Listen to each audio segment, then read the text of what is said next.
잠잠해진 글로벌 악재, 추석 이후의 한국 증시는 이란 주제로 살펴보도록 하겠습니다.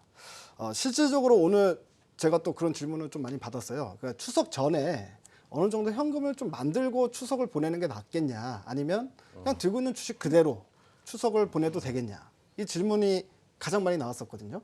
그러니까 이 부분에 대해서 오늘도 시청자분들은 또 되게 궁금하실 것 같은데, 누가 먼저 안인기 대표님이 먼저 한번 말씀해 주시죠.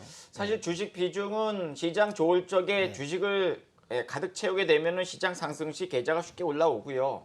그 다음에 시장이 빠질 적에는 뭐 하방을 포지션 취하거나 해지를 취하거나 아니면 현금의 비중이 많다면 이제 리스크가 좀 관리되는 측면 아니겠습니까?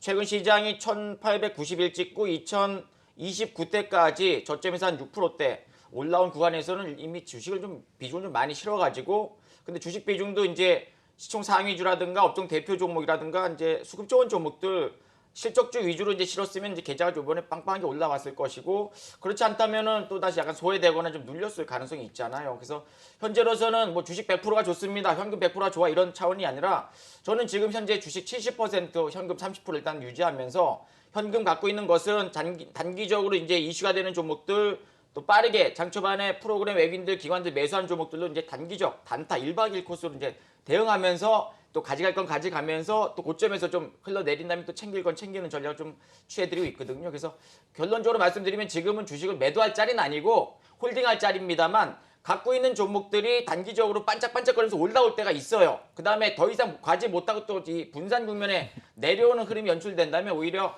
고점에서는 현금을 좀 만들고 오히려 저점에서는 또 좀 주식을 좀 채우는 그런 관점에서 본다면 주식 비중은 70%또 현금은 30% 정도 유지하는 게 좋지 않을까 생각합니다.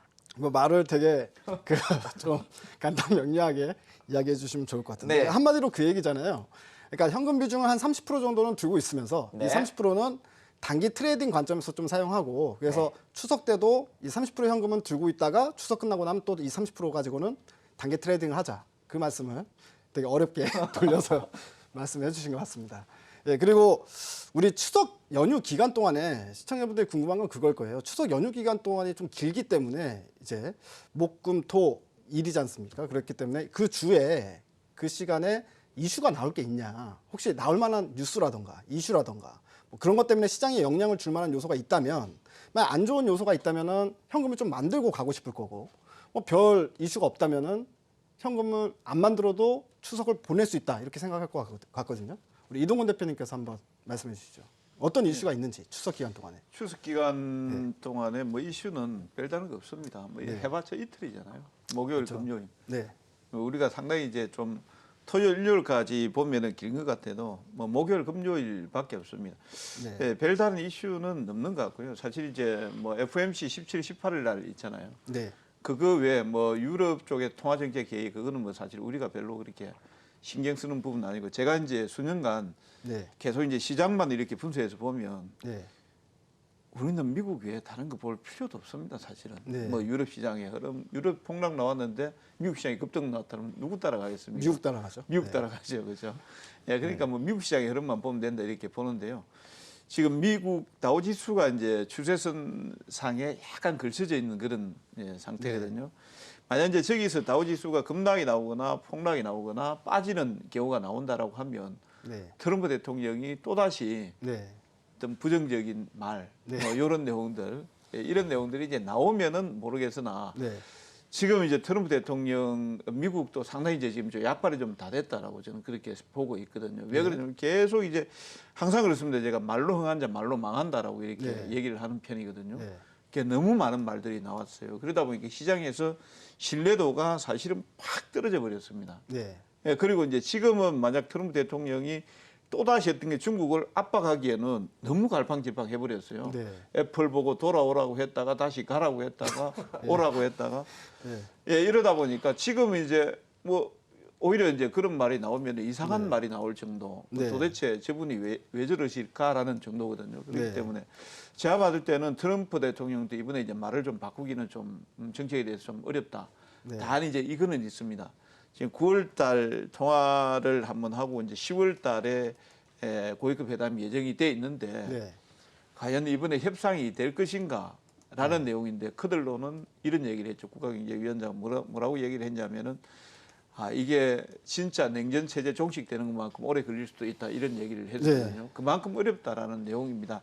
다만 이제 지금 시장에서는 최선을 바라는 게 아니거든요. 차선을 바라고 있거든요. 그러니까 미국하고 중국하고 더 이상 어떻게 붙어가지고 악화만 되지 않는다라고 하면 시장은 안정세로 간다. 이런 내용들이고요. 그다음에 이제 금리 인하에 대한 내용들은 0.25% 정도 저는 이제 인하된다고 이렇게 보고 있거든요. 왜 그러냐면 이미 트럼프 대통령이 중국에 대해서 지금 관세 부과를 해놓은 상태 아닙니까?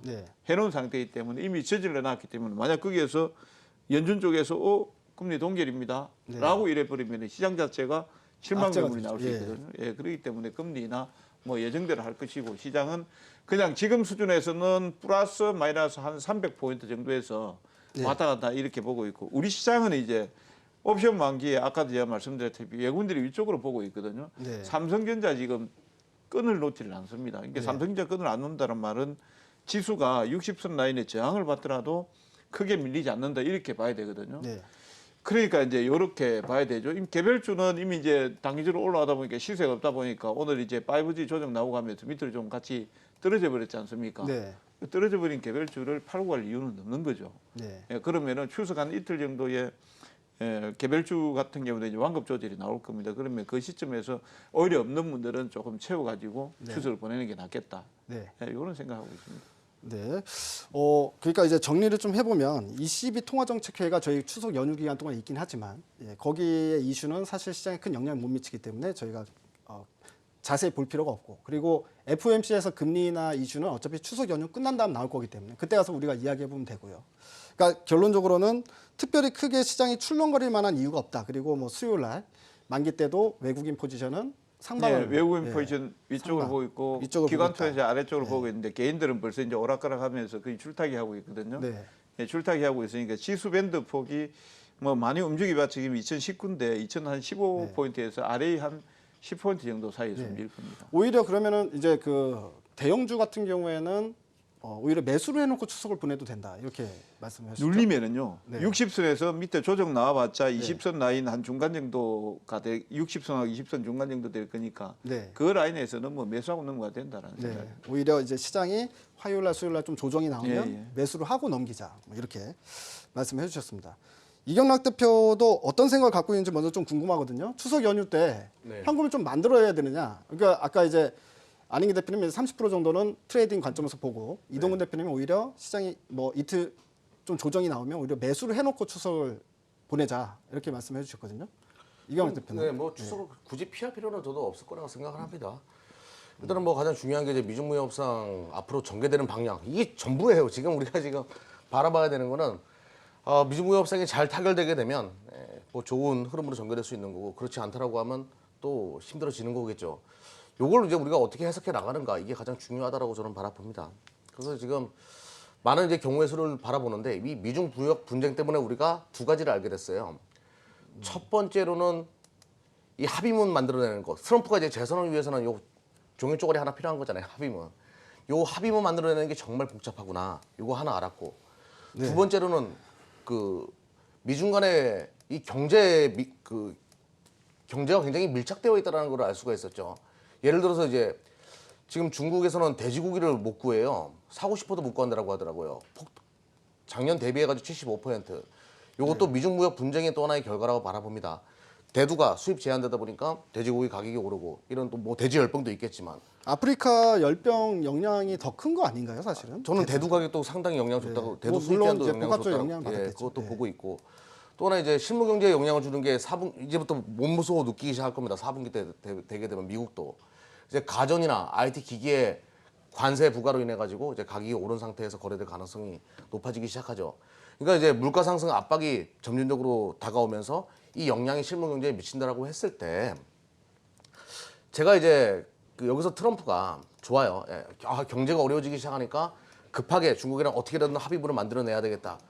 그래서 차선이라도 만들어내자 이렇게 움직이면 되는데 트럼프가 여기서 내가 합의문을 못 만들어낼 것 같다는 생각이 들면서 이거를 정치적으로 이용해 버린다. 그러면 문제가 커질 수가 있다는 얘기죠. 그러니까 지금 트럼프가 대통령이 왜 당선이 됐냐 이거죠.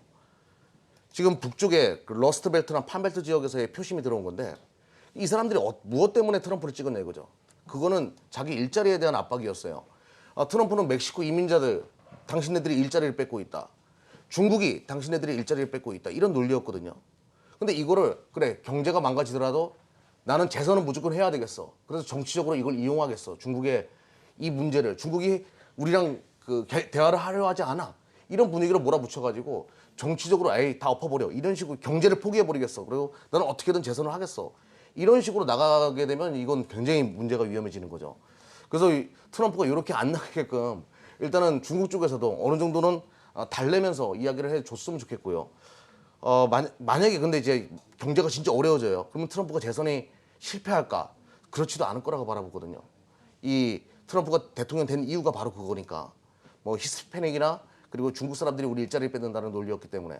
그래서 트럼프가 여기서 하는 뭐 경제를 포기해버리고 난 뛰어들겠어. 이런 상황만 안 벌어지면 요거는 굉장히 긍정적인 흐름으로 갈 수 있는데 만약에 이렇게 돼버리면 사태는 굉장히 어려워질 수가 있다. 이렇게 아니 근데 바라봅니다. 아까 금방 하신 말씀 중에 트럼프 대통령 입장에서는 예를 들어서 미중 무역 합의가 잘 안 이루어진다고 하더라도 네. 그래도 재선에 성공할 가능성이 높다라고 아까 그 말씀하신 가능성도 있다는 얘기죠. 그러니까 그러면 트럼프 대통령 입장에서는 만약에 그런 자신감이 있다면 굳이 지금 상당히 빠르게 중국과 합의를 하려고 안 할 수도 근데 있는 그 가능성은 떨어지죠. 네. 그러니까 재선에서 성공할 가능성은 떨어지는데 경제를 어느 정도 이뤄놓고 네. 내가 너희들의 일자리도 다시 책임졌어 뭐 이런 분위기를 만들어내게 되면 재선에는 가장 가까이 가는 거고 만약에 경제 쪽이 어려운 상황에서 정치적으로 이용한다 트럼프가 네. 그 과거 이제 힐러리랑 그 토론회 할 때처럼 다 중국 때문이야 다 중국 때문이야 이런 식으로 해버리면 네. 또 얘기가 또 이제 복잡해지는 거죠. 재선에 대해서는 어느 정도 뭐 확신은 없겠지만 경제적인 부분이 있어가지고 글로벌 시장에 악영향을 주는 것은 뭐 당연히 피할 수 없는 부분이다. 근데 이제 뭐 그런 부분도 생각을 해봐야 될 것 같습니다. 이제 뭐 시장에서 나오는 이야기가 뭐 일각에서는 이제는 트럼프 대통령 너무 오락가락하다 보니까 아까 이동구 대표님이 진짜 한 방 먹이셨는데 트럼프 대통령을 그러니까 너무 오락가락하다 보니까 이제는 트럼프 말빨이 안 먹히는 시기가 올 것이다라는 이야기가 있고 그 다음에 실질적으로 무역 협상 테이블에 앉는다고 하더라도 10월달에 앉기로 했잖아요. 하더라도 예전에 소련과의 그 어떤 냉전 체제 때처럼 장기전으로 갈 수도 있다. 이게 이런 이야기들도 나오고 있는데 사실은 우리가 기대할 수 있는 거는 사실 어떻게 보면 트럼프가 재선에 성공하기 위해서 뭔가 좀 액션을 좀 드라이브를 좀 빨리 걸어주는 거. 그걸 우리가 바라려면 바랄 수 있는 유일한 길인 것 같거든요. 이동근 대표님도 같은 생각이십니까? 트럼프 대통령이 이 재선에 대한 자신감 때문에 사실 중국이랑 협상을 지금 당장 안 해도 된다. 이렇게 나갈 것 같으신지 아니면 좀 속도감은 낼 것 같은지. 아니요, 지금 협상이 안 되는 거는 재선에 대한 자신감이 있어서 트럼프 대통령이 늦춘다라고 생각은 안 해요. 예. 왜 그런 생각을 안 하냐 하면은 지금 오히려 지금 중국 시진핑 주석이 늦추고 있다. 저는 그렇게 생각하고 있어요. 네. 원래 그 협상이라는 거 서로 주고받고 이런 게 있어야 되잖아요. 근데 지금 상당히 어려운 조건들이에요. 지금 왜 그러냐면은 지금 5,750억 불에 대해서 미국이 중국에 대해 관세를 딱 때려놓은 상태단 말입니다. 네. 그런데 이제 중국은 뭐라고 얘기하냐면은 750억 불에 대한 관세를 전부 다 철폐를 해야 된다고 이렇게 얘기를 하고 있잖아요. 미상부도 그렇고. 네. 미국 같은 경우에는 5,750억 불에 대해서 관세를 걸으면은 다시 철폐를 해주면은 남는 게 뭐가 있습니까? 네. 아무도 없잖아요. 네. 지금. 그러면은 미국이 가져오는 거 지적계산권, 네. 그 다음에 기술 강제 이전, 그 다음에 보조금 지급 뭐 중단 뭐 이런 내용들인데 그거 법제화 안 해줬다고 해서 지난번에 네. 그냥 깼죠. 예. 그 캔슬 시킨 거 아닙니까? 그러면 중국 입장에서 보면은 예 그거 해주겠습니다. 예 그다음에 법제화 해주겠습니다. 하고 나면은 남는 거 없잖아요. 트럼프 그렇죠. 대통령 건지는 게 하나도 없잖아요. 그러면 결론은 하면은 자 마이크론에 뭐 물건 사줄게, 네. 콩 좀 더 많이 사가져 갈게. 네. 얼마를요? 1조 불요? 예, 그럼 자기는 트럼프 대통령이 지금 연간 5천억 불 정도 들어온다고 네. 이렇게 큰 소리 방방 치고 있는데 네. 그 이제 중국 입장에서 볼 때는 그렇습니다. 이게 협상이 자기가 봤을 때도 지금 트럼프 대통령이 관세 철폐를 100% 안 해주겠다라고 생각하고 있거든요. 중국 네. 입장에서 보면. 네. 그 다음에 미국 입장에서 보면은 관세 철폐 100% 다 해주고 나면 별로 또 없는 건 사실상 별로 없어요. 그 부분에 대해서. 네. 하회를 죽인다고 해서 남는 것도 별로 없거든요. 네. 그러다 보니까 관세가 지연이 되는데 누구 하나가 죽기를 내지는 또 약간 좀 손 좀 들고 나오기를 기다리는데 그 마지노선이 저는 올 말이라고 생각하거든요. 네. 올 말 넘어가가지고 내년 또 가가지고 그 게임을 다시 벌이면은 결국은 촉박한 사람, 시간이 없는 사람 누가 있겠습니까? 시진핑은 이미 장기 집권의 그렇죠. 틀을 마련해놓은 상태고 그 다음에 트럼프 대통령은 내년 또 11월 달에 대통령 안 되면은 끝장나는 쪽이거든요. 네. 이 급한 쪽이 이제 급한 쪽이 트럼프 제가 쪽이다. 말씀드린 거는 그러니까 또 오해 소지가 있을까 봐 말씀드렸는데 최악의 시나리오를 말씀드린 거예요. 네. 그러니까 협상이 도저히 안 된다. 네. 그랬을 때 트럼프가 이판사판 경제 버리고 정치적으로 다가선다라고 했을 때 그냥 재선을 목표로. 네. 근데 지금 그 뭐 키는 지금 뭐 중국 쪽에서 그러니까 트럼프가 지금 순회에 몰린 건 맞아요. 네. 중국 쪽에서 차일피일 미루면서 굉장히 시간을 끄는 듯한 느낌. 트럼프는 이제 급하니까 재선을 앞두고 있고 네. 어떻게든 살려야 되는 상황인데 만약에 이제 그 합의문 도출이 안 이루어지고 그랬을 경우에 이 분위기가 제가 이제 설명드렸던 거는 트럼프가 그런 식으로 나올 가능성도 높다라는 거겠죠. 네. 그걸 설명드린 거고. 아마 하기야 어디로 튈지 모르는 사람이기 때문에 저희가 네. 이제 추석 전에 어떻게 해야 되느냐 이야기하다가 이게 또 이제 미중 무역 전쟁 하면 할 얘기가 많습니다. 워낙에. 근데 10월 달에 어차피 협상 테이블을 만들어 줬으니까요. 저희가 미중 무역 협상에 대해서는 또 다시 앞으로도 할 얘기가 많을 것 같습니다. 그러면 마지막으로 각 한 번씩 맞춤형 질문을 좀 하도록 하겠습니다. 맞춤형 질문이 뭐냐면 아까 이동근 대표님께서 추석 전에 오히려 매수를 하고 추석을 넘겨도 된다라고 얘기를 했잖아요. 예. 정확히 좀 더 디테일하게 들어가서 어떤 섹터나 어떤 종목을 매수하면 좋겠다까지 말씀을 해주십시오. 네. 예, 코스닥 섹터는 이제 두 분들이 워낙 네. 뭐 자세하게 말씀을 해주고 계시니까 예, 나놓고 이제 제가 지금 이제 시장 자체 우리 경기가 지금 침체기에 있는 상태 맞거든요. 네. 정확하게 지금 제가 뭐 역금융 역실적 장세에 지금 들어와 있는 장세고 여기에서 이제 뭐 중국의 미국 제조업 지수 지금 떨어져 있는 상태고 한국 같은 경우도 소비자 물가 지수 0%대고 네. 전체적으로 지금 그 경기 침체 국면에 있는 상태에서 경기 부양을 할 수밖에 없잖아요. 근데 네. 요 며칠 사이에 올라왔던 섹터들이 소재하고 산업재 섹터가 네. 많이 올라왔거든요. 네. 특히 이제 롯데케미칼이 연속해서 올라왔었고, 네. 그다음에 이제 조선업종들이 수주 때문에 이제 올라왔고 그랬는데 저는 이제 대형주 쪽에서 보면 소재하고 산업재 섹터 쪽을 좀 봐야 된다. 경기 부양 효과를 해서 그래서 이건 계속해서 말씀을 드리고 있는데 네, 화학이나 조선. 화학업종들 지금 그 롯데케미칼하고 제가 오늘 사실 쌈 종목에 롯데케미칼을 가지고 올까 이렇게 하다가 안 네. 했습니다. 네. 안 했는데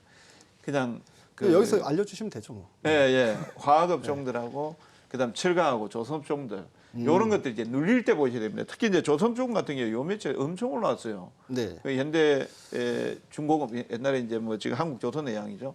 그다음 미포조선 이런 것들 많이 올라왔는데 뭐 꼭 추석 전에 살 필요는 또 없죠 그런 종목들. 뭐 네. 추석 세고 와가지고 네. 눌릴 때 한번 세고 보시기 와가지고 바랍니다. 사도 되는데 뭐 굳이 추석 전에 좀 시장에 조정 나오고 예, 조정 조정이 나왔을 나오면은 때 또 매수해도 뭐 되죠. 철강이나 화학, 조선 이 업종을 좀 이렇게 매수해놓고 추석을 보내도 좋겠다. 예. 이렇게 정리할 수 있을 것 같습니다. 우리 이경락 대표는 아까 네. 그 추석 이후에 시장이 어느 정도 코스닥 지수가 어느 정도 조정받은 이후에 다시 갈 때 5G가 아니라 새로운 주도 섹터가 발생될 것이다라고 말씀해 주셨는데 그러면 추석 전에 만약에 그걸 미리 우리가 매집한다고 했을 때 어떤 섹터를 사면 좋을까요? 일단은 제가 뭐 서두에도 말씀드렸다시피 미중 무역 협상이 시장의 키라고 말씀드렸잖아요. 네. 미중 무역 협상으로 인해 가지고 수혜를 볼 수 있는 거 타격을 많이 받았는데 이제는 좀 물꼬가 트일 수 있는 거 그쪽을 보는 것이 좋아 보입니다. 네. 그래서 미중 무역 협상은 앞으로 어떤 방향으로 되냐? 그래서 이제 가장 중요한 건 칩메이커들 그 골드만삭스에서 항상 이야기하는 얘기인데 미중 무역 협상이 재개되고 합의문이 도출된다고 했을 때 칩메이커들이 가장 수혜다. 그러면 이제 반도체 관련돼 가지고 뭐 메모리 반도체들 다 칩메이커죠. 메모리 반도체 관련된 기업들 당연히 봐야 되겠고요. 뭐 삼성전자, SK하이닉스 중심이고 또 관련 장비나 소재주들, 소재 국산화는 여전히 또 계속 진행되는 얘기니까 또 하나의 정책 테마이기도 하고 그쪽 여전히 봐야 되겠고 또 중국이 시장 개방을 확대할 가능성이 높겠죠. 그게 이제 어떤 분야에서 가장 확대가 예상되냐? 전기차 보조금 지원 폐지할 가능성 높고 뭐 폐지한다라고 얘기하고요. 뭐 테슬라 9월달에 또 찍어내기 시작하고 그래서 전기차 보조금 정책 지원 없어지는 부분들 또 중국에서 전기차 시장 개방 확대 관련돼 가지고 우리나라 배터리 업체들 이런 것들 좀 관심 있게 볼 필요가 있다 이렇게 네. 설명드리겠습니다. 그러면 이제 뭐 반도체, 비메모리, IT, 그 IT 소재 비메모리는, 장비, 네. 뭐 2차 전지 다 포함해서 일단은 뭐 메모리 반도체랑 2차 전지라고 딱 이렇게 설명드리겠습니다. 네, 메모리 반도체와 2차 전지를 좀 사놓고 가자 이렇게 말씀해 주셨습니다. 우리 안익 대표님 질문 안 하면 섭섭하잖아요. 제가 10개 정도 매수를 하고 혹은 이미 매수했다면 홀딩할 수 있는 그런 종목들 지금 뽑아봤습니다. 네, 10개. 그거를 쫙 얘기해주고 가면 되겠네요. 자, 네. 먼저 첫 번째 삼성전자, 네, 그다음에 두 번째 SK하이닉스, 네, 세 번째 호텔신라, 금융주 대장주의 하나금융지주, 그다음 화학 대장주의 롯데케미칼, 그다음에 철강에서는 현대제철, 그다음에 엔터테인먼트 요즘 괜찮아요. JYP, 그다음 SM, 그다음에 아프리카 TV 1인 콘텐츠 관련주죠. 또 하나 말씀드리면 한국 조선해양. 예, 지금은 아까 이동훈 파트너께서 말씀하신 것처럼 업종의 대표 종목들 위주의 외국인들 기관들의 매수가 가담이 되기 때문에 3등, 4등주 꺾이는 종목, 내려오는 종목 사실 필요가 없어요. 오히려 많이 내려서 올라가겠지가 아니라 다 내려온 다음에 저점에서 터닝 나올 때, 저점 찍고 올라갈 적에 양봉 뜰 때 매수한다면요. 스윙 전략도 좋고 단기적 전략도 좋고 중기적 전략도 괜찮거든요. 지금 외국인들이 3일째 매수할 적에 이렇게 큼지막한 종목들 집중하고 있는 과정이기 때문에 이러한 종목들 집중하신다면 추석 전이든 추석 이후든 연속적인 계좌 상승이 충분히 나오지 않을까 생각하고 있습니다. 네, 오늘 뭐 이슈제이 시간 한번 이야기 들어보니까 뭐 추석 기간 동안에 우리 시청자분들이 크게 걱정할 만한 이슈가 나올 건 별로 없을 것 같다. 이렇게 결론이 나왔고요. 그다음에 추석 전에는 아까 들으셨다시피 각자 매수를 해도 좋을 만한 종목들을 알려드렸기 때문에 이거 참고하시면 좋을 것 같습니다. 지금까지 이슈제이였습니다.